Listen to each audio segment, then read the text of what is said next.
So if you've heard about Jacob Zuma's name being linked to the Epstein files, here's the part that actually matters and the part that doesn't. So firstly, in case you missed it, last week the US Justice Department released millions of pages of emails, records, and correspondence linked to the late financier and convicted sex offender Jeffrey Epstein. Now, that material spans years and names politicians, business figures, and intermediaries that Epstein interacted with. Not accusations per se, but rather a detailed paper trail. Now, one of those trails involved Jacob Zuma while he was South Africa's sitting president in 2010. Emails show that during a UK state visit where Zuma was hosted by Queen Elizabeth II, Epstein helped to arrange a private dinner at the Ritz Hotel in London. Now, the correspondence shows that Zuma attended alongside Epstein and a Russian model who was invited as part of the evening. Now, the emails go into unusual detail, logistics, guest descriptions, even follow-up messages praising the dinner and Zuma's demeanor. Now, what they do not show is evidence of criminal conduct by Zuma, flights to Epstein Island, or any allegation that Zuma was involved in Epstein's crimes. Now, that distinction is important, but it's also exactly where the debate now sits. Zuma's foundation has dismissed the reports as a smear by association, arguing that the emails show nothing unlawful and amount to guilt by proximity. Now, media outlets counter that the point isn't necessarily criminal guilt, but rather transparency, understanding how Epstein gained access to senior political figures and who was willing to meet with him while he operated in these elite circles. So that's the real tension here. These Epstein files don't deliver courtroom conclusions, but they rather show who met whom, when, and how. And so as more of these names surface, the focus won't be on implication or optics, but on whether any of this material crosses the line from contacts into criminal evidence. So if accountability is the theme here, there's more pressure building elsewhere in government. While 21 town names have approved to be changed across the Eastern Cape and KZN, South Africa has also lost one of its most iconic sporting events. And both of these decisions land at the feet of Sports, Art and Culture Minister Gayton McKenzie. In recent weeks, his department has approved the renaming of 21 towns, including East London, to Kugompo City. And at the same time, the Jeffreys Bay Open was dropped from the global surfing calendar, triggering growing backlash. Now, supporters of the name changes say that they are about restoring historical dignity, but residents and business groups argue that consultation was thin, cost implications were never clearly laid out, and communities were now left to absorb the economic fallout from rebranding to tourism disruption. The DA has accused McKenzie of reversing earlier rejections without properly explaining what changed. Then there's the loss of the J-Bay Open from the World Surf League's 2026 schedule, a long-running event reportedly estimated to inject around 150 million rand a year into the local economy. Now, McKenzie says that no formal funding application was ever submitted, leaving him unable to act. Opposition parties said that assurances were made and then quietly fell away. All in all, McKenzie now finds himself in the hot seat over his judgments and follow-through. From decisions at the top to what's actually changing on the ground, crypto might be down on the charts, but that's not where the real movement is happening. Bitcoin has just clocked its fourth straight monthly decline, its longest losing streak since 2018, and is now roughly 40% below its 2025 peak. While equities have found their footing, crypto has just struggled to attract fresh momentum, with ETF outflows rising and enthusiasm thinning. Now, on price alone, it looks like a market that's stuck in neutral, but price action is no longer the whole picture. So while investors wait around for a rebound, everyday usage has expanded, especially in payments.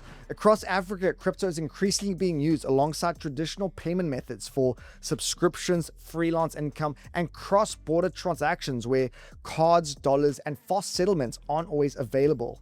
Stablecoins play a big role here, stripping out volatility and turning crypto into a practical way to move money. Now, South Africa is starting to reflect that shift. Platforms like Oso now let shoppers pay directly from their crypto wallets at checkout, with the merchant receiving rands instantly. Then there's Luno Pay and Binance Pay that lets users pay directly from the app without needing to cash out first. And so, yes, crypto might be having a tough few months on the charts, but in the background, it's steadily being wired into how money can actually be moved. And before we cruise on to our Bagel Bite of the day, here's a couple other headlines worth knowing. For starters, SARS is preparing to roll out VAT e-invoicing with the full framework expected later this year. Now, the system aims to modernize VAT compliance, speed up refunds, and give SARS near real-time visibility into business transactions. Bank of America says that South Africa's economic turnaround is moving faster than expected, forecasting possible credit rating upgrades by both Fitch and Moody's later this year, but only if the upcoming budget sticks to fiscal discipline and avoids new bailouts.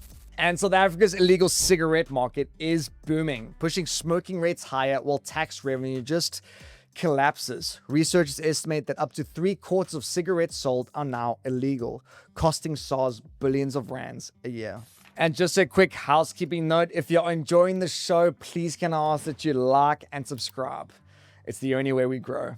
Oh, and you can also join our awesome community channel, the Bagel Community Broadcast channel on Instagram or on YouTube under the post tab. This is where we share behind the scenes stuff, trivias, and sometimes ask for your input on the show.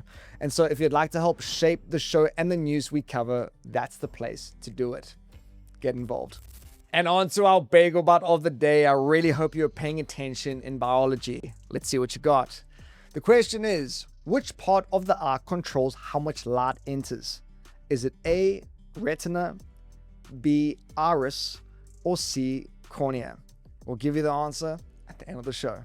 With the Proteas back on the field against the West Indies, the name's been everywhere again, which naturally raises a bigger question, not about cricket, but about symbolism.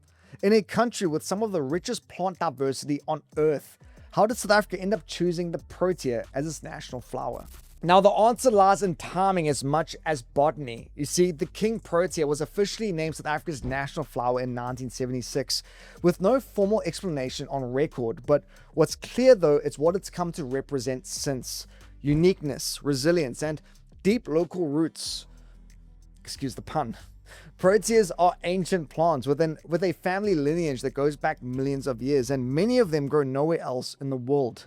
They survive fires, droughts, and poor soil, regenerating when conditions are at their worst.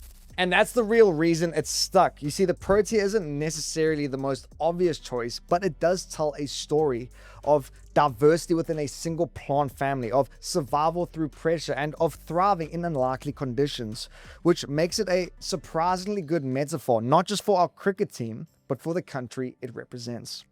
And as for that Bagel Bite, the answer is the iris, the part of the eye that opens and closes to control how much light gets let in. It adjusts automatically, constantly, and without you ever noticing.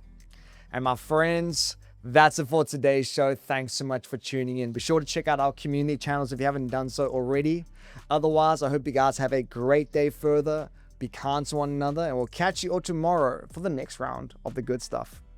God bless.